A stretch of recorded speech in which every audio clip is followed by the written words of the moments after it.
Good morning, and welcome to Redeemer Lutheran Church. I'm Pastor Gary Lodeholt. I apologize for this being late.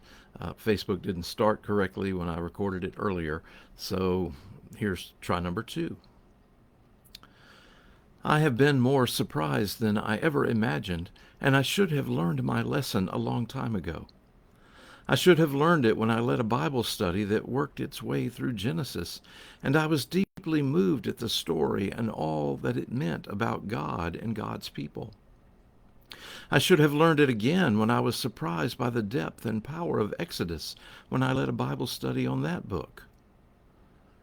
For some reason, late this past fall, I decided that my next study would be focused on Deuteronomy. I knew Deuteronomy in somewhat of a vague way. It's not really a book we turn to often. Once again, I have been surprised by the depth and meaning found in this book of the Bible. Amidst a whole lot of important things to see in Deuteronomy, two particular verses stand out.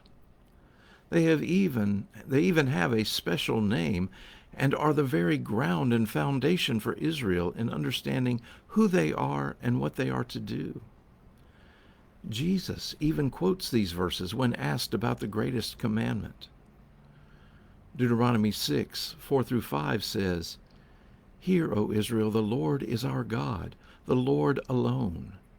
You shall love the Lord your God with all your heart, and with all your soul, and with all your might."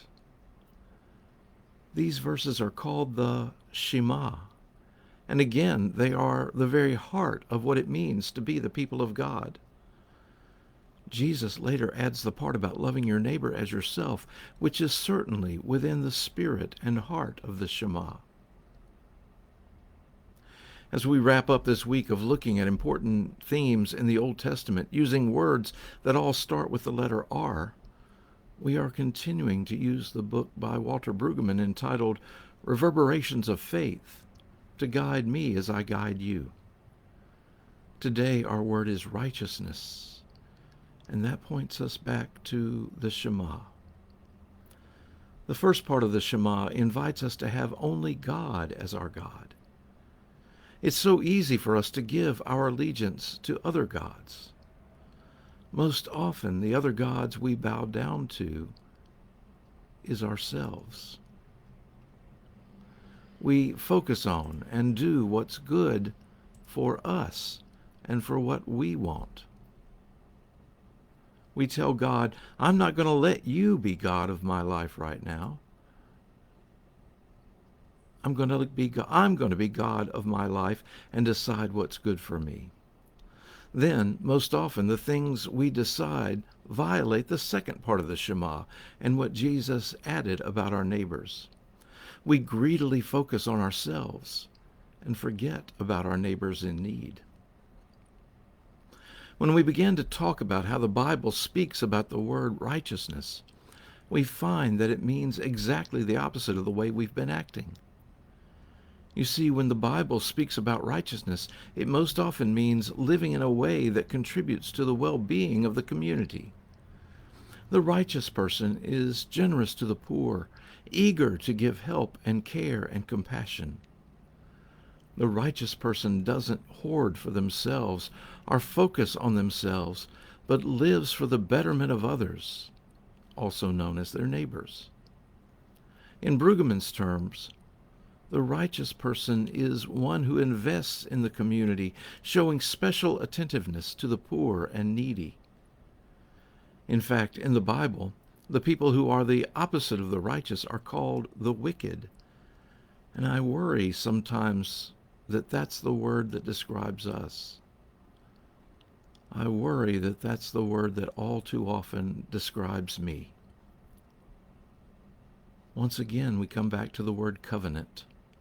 In the covenant we have with God, God promises to be our God, to watch over, bless, and keep us. Our part of the covenant is to obey God, to live by the Shema, shall we say, responding to God by caring for the poor and needy, building up the community instead of ourselves. The other way righteousness is spoken of concerns the righteousness of God, and the foundation of this is part of the judicial system. Judges are righteous who decide with fairness and equity, and who don't take bribes and pervert justice. Certainly we can be sure that God is a righteous judge, steadfastly seeking to hold the world up in well-being. But as the ultimate judge, God has the ability to declare innocent those who are guilty.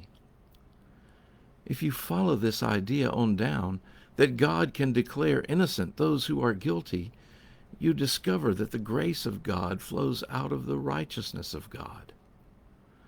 God judges with compassion and equity and declares all of us innocent in God's love. It's an amazing grace indeed. Thanks for watching, and remember to let this day belong to God.